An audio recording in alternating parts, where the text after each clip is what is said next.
Masih bersama saya Adini, kembali kami sampaikan berita Padang hari ini.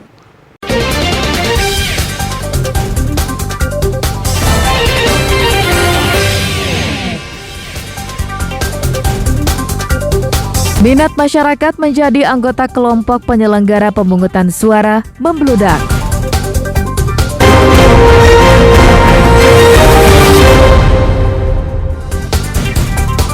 Catatan akhir tahun masih kami lanjutkan dengan berbagai peristiwa menonjol sepanjang tahun 2023. Menjelang Pesta Demokrasi Pemilihan Umum tahun 2024, Komisi Pemilihan Umum melalui Panitia Pemungutan Suara di tingkat kelurahan merekrut calon anggota kelompok penyelenggara pemungutan suara atau biasa disebut KPPS.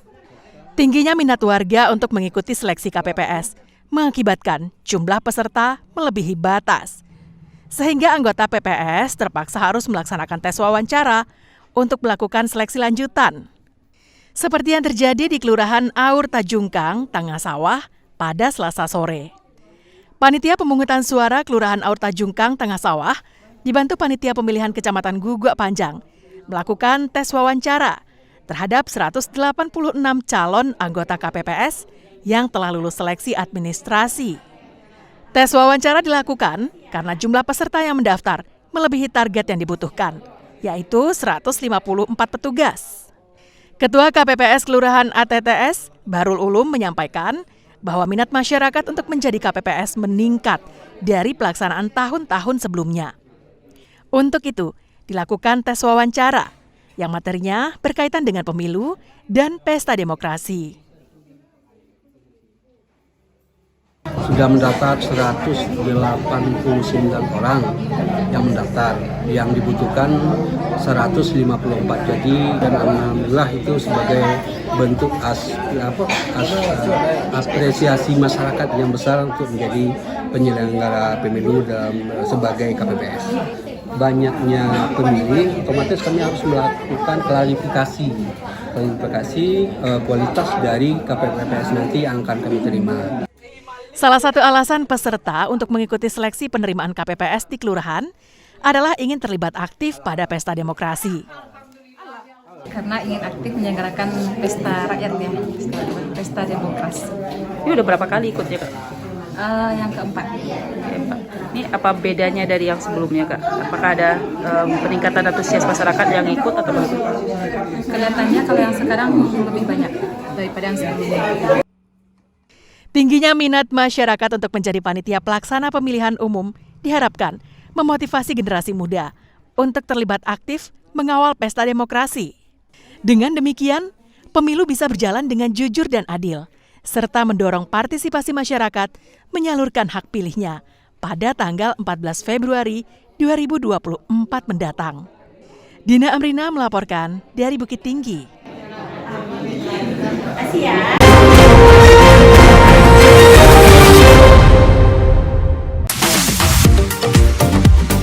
Ruas jalan dari Kecamatan Padang Sago menuju Kecamatan Tujuh Koto, Padang Pariaman. Kondisinya rusak parah.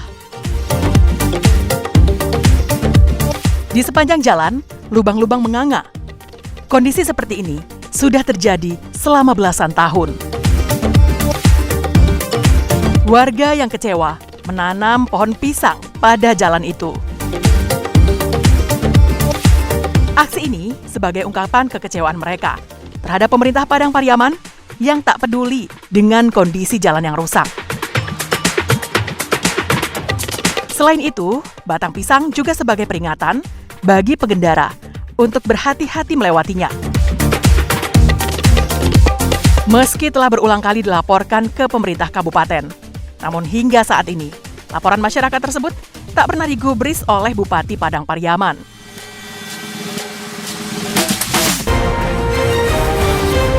Hingga melempar kucing tersebut ke kasur. Ketiga wanita itu mengakui kesalahannya dan berjanji tak akan mengulanginya. Pernyataan itu mereka tuangkan dalam surat pernyataan yang ditandatangani di atas kertas bermaterai. Tapi kasus itu belum tuntas. Mereka bertiga dilaporkan ke polisi dan dicokok petugas keesokan harinya.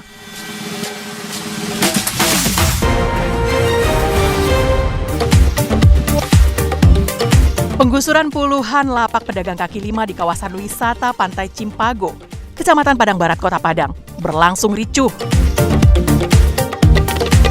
Petugas gabungan yang terdiri dari Satpol PP dan polisi melarang dan membongkar paksa lapak pedagang yang berjualan di sepanjang bibir pantai. Kericuhan pun pecah saat seorang pedagang ditangkap petugas Satpol PP karena melawan. Para pedagang menolak ditertibkan karena ini merupakan satu-satunya tempat mereka mencari nafkah. Sebab menurut pedagang, tidak ada lokasi lain yang disediakan Pemko Padang untuk mereka berjualan.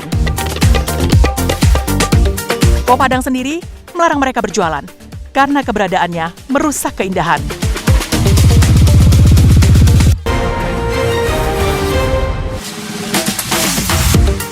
Seorang bocah yang berusia 8 tahun meninggal dunia di rumah sakit usai ditimpa tembok pembatas saat berwudu di masjid di daerah Lubuk Binturun. Dalam rekaman kamera pengintai yang terpasang di masjid, awalnya terlihat dua bocah tengah berwudu. Kemudian datang beberapa orang pelajar SLTP menggunakan sepeda motor. Salah seorang dari mereka mencoba beratraksi dengan menggas sambil mengangkat sepeda motornya. Namun karena tidak ahli, sepeda motor yang dikendarainya tak terkendali dan menabrak dinding tembok hingga roboh. Korban yang berada di bawahnya tertimpa reruntuhan dinding tersebut. Polisi yang menyelidiki kasus ini menetapkan pelakunya, MHA, pelajar sebuah SMP negeri di Padang, sebagai tersangka. Namun kasus ini berakhir damai karena korban tak melapor ke polisi.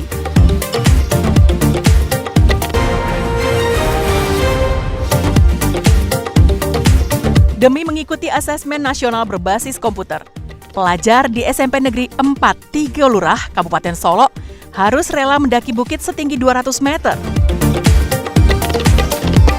Di puncak bukit ini, mereka melaksanakan ujian dengan fasilitas seadanya, dengan meja darurat dan duduk di tanah. Hal ini terpaksa dilakukan karena di lokasi ini, sinyal jaringan seluler bisa diterima dengan baik. Sedangkan di sekolah mereka belum memiliki jaringan internet. Kecamatan Tiga Lurah merupakan daerah terisolir yang sulit diakses. Tak hanya jaringan seluler, jalur transportasi pun masih sangat minim. Daerah ini berada di kawasan hutan, sekitar 53 km dari kota Solo. Butuh waktu 4 hingga 5 jam untuk ke daerah itu menggunakan kendaraan sepeda motor.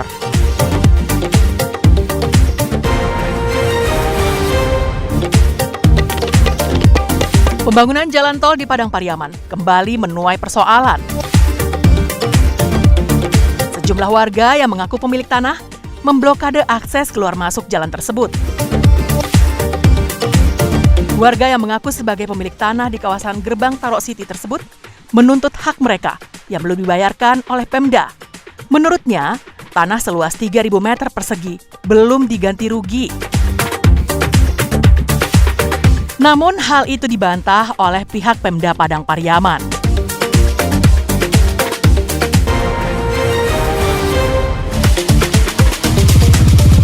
Seorang pengemudi ojek daring menjadi korban pelecehan seksual oleh 3 waria di kawasan Kayu Kale, Kecamatan Koto Tangah, Padang. Peristiwanya berawal ketika RF hendak menjual telepon genggamnya melalui media sosial. Setelah bertemu, pembeli tersebut mengajak korban ke rumah kontrakannya yang tak jauh dari lokasi tersebut. Di rumah tersebut, korban dianiaya oleh pelaku dan 2 orang temannya. Setelah tak berdaya, ketiga orang tersebut melakukan pelecehan seksual terhadap korban. Berselang beberapa jam setelah korban melapor ke polisi, tim Reskrim Polsek Kota Tangah menangkap 3 waria yang menjadi pelakunya di 3 lokasi.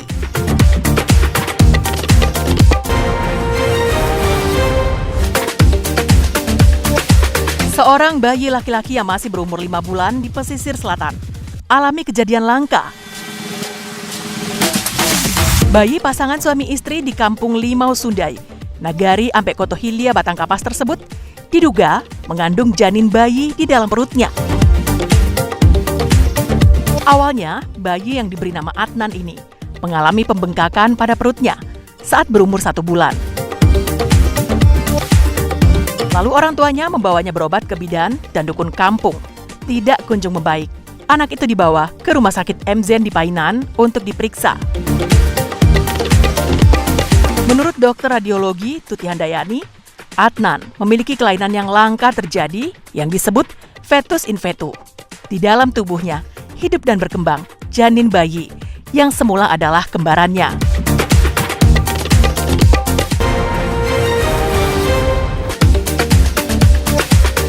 Dua sekolah di Batu Sangkar, Tanah Datar disegel dan ditutup paksa oleh pemilik lahan.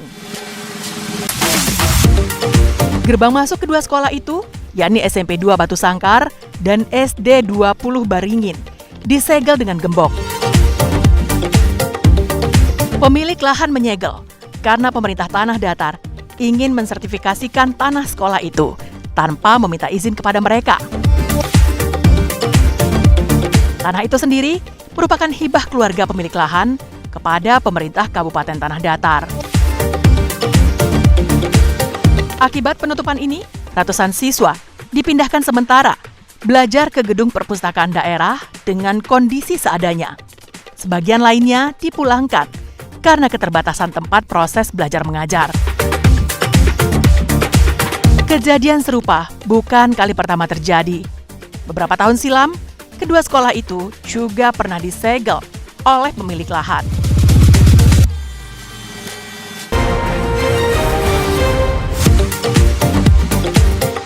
Ratusan mahasiswa Universitas Bung Hatta berdemonstrasi di depan gedung rektorat.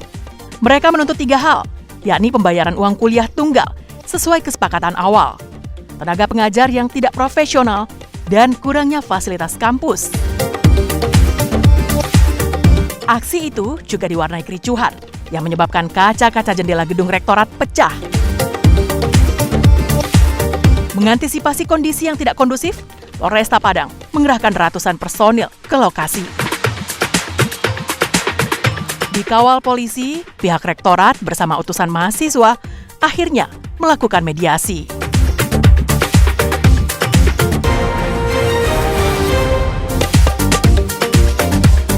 Lebih dari setahun menunggu kepastian, pemilik tanah menyegel SMP Negeri Unggul Darmasraya. Hal ini dilakukan karena mereka mengaku sebagai pemilik tanah yang dibuktikan dengan sertifikat tanah. Mereka juga mengaku jika tanah itu tidak pernah dijual ataupun dihibahkan kepada siapapun. Penyegelan tersebut dilakukan usai ujian semester pelajar SMP Negeri Unggul, sehingga tidak mengganggu proses belajar dan mengajar. Namun penyegelan itu tak berlangsung lama. Petugas Satpol PP membukanya setelah Dinas Pendidikan Darmasraya dan Polres setempat bertemu dengan pihak sekolah. Sedangkan pemilik tanah tak hadir dalam pertemuan itu, meski petugas telah menunggunya dalam waktu yang lama. Pemirsa, demikianlah perjumpaan kita dalam Berita Padang hari ini. Saya Adini dan tim redaksi yang bertugas pamit undur diri. Selamat beraktivitas dan sampai jumpa.